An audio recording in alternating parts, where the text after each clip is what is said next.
Welcome back to our 42nd Python tutorial, or 43rd, I can't remember. In this video we're going to be discussing logical operators. So as you can probably tell, I've wanted to go through all the operators in a little series and get them all done, and this seemed like the right time as it's at the point where we should understand a little bit. We might have used a few of them before, but we're going to go through one by one and make sure that you understand everything about them before proceeding onto more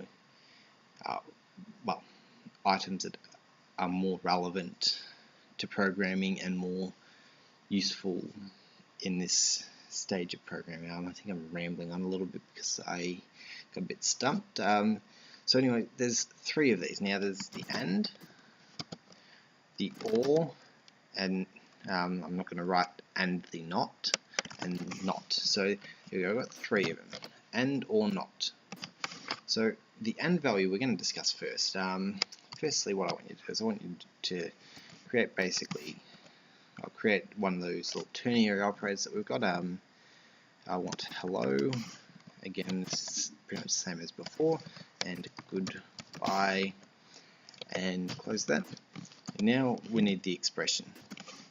So in here, I sure hope these values are the correct ones. We want x is equal to 10, and then we want AND. Now in other programming languages, if you've followed any of my other videos, you've got double ampersand signs. We don't want that, we just want AND. Python makes it very easy, plain and simple English, and then we want y is equal to -2. So now, just copy that and run it out. So again, goodbye. Now, if we just want to run through this, make sure that you got your variables set to x and so. Okay, as you can see that both values are true, so it ran the one on the right, which is again correct according to our ternary operator from before. And from here, what I'm going to do is I'm going to run through this a few more times. I'm going to get rid of the negative, and we get hello. Okay, so this one was true, this one was false. I'm going to change the 10 now to a 1. Okay, so this one's false as well. And now I'm going to change to a 2 and a 1, and it's false again. So what we can gather here, just by a little bit of a simple run through, that for AND to work, the left-hand equation or expression, whatever you want to call it, and the right-hand one must both be true for it to return a true value. If one of them is false, like here, this is false, it's going to return the false value. And here it's false, and both of these are false down here. Now, again, we're going to now change it to the OR operator. Now, this one will show you a little bit of a difference here. So if we run this through, probably should have actually copied that down. There we go. So we've got the true value for the first one. Now I'm going to change the y value to 2. Got the true value again, and now we want to try change the x value to true, another true, and now we want to change both of them to false, and that's where we get the false value.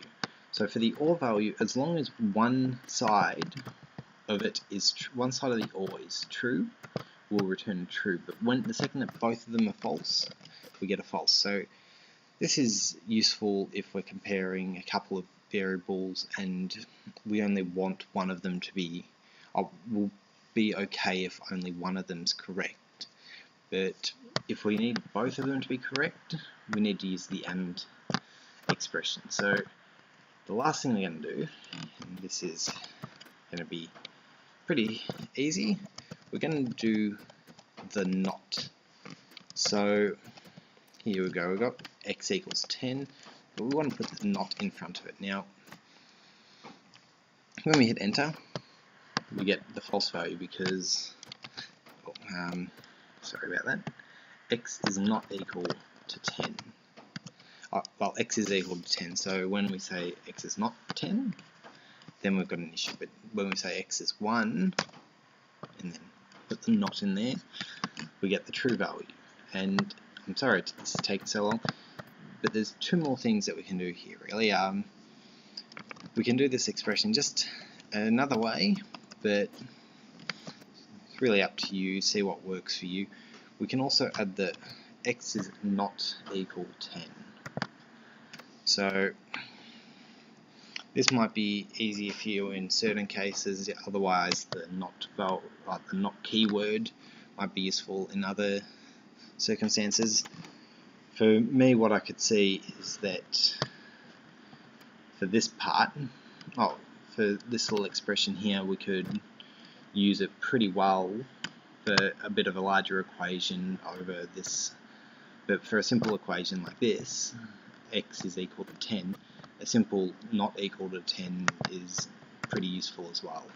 So, and again, just make sure that this worked out well for you, just to remove any paranoia you might have. So x is not equal to 1, which is true, so we get the true value.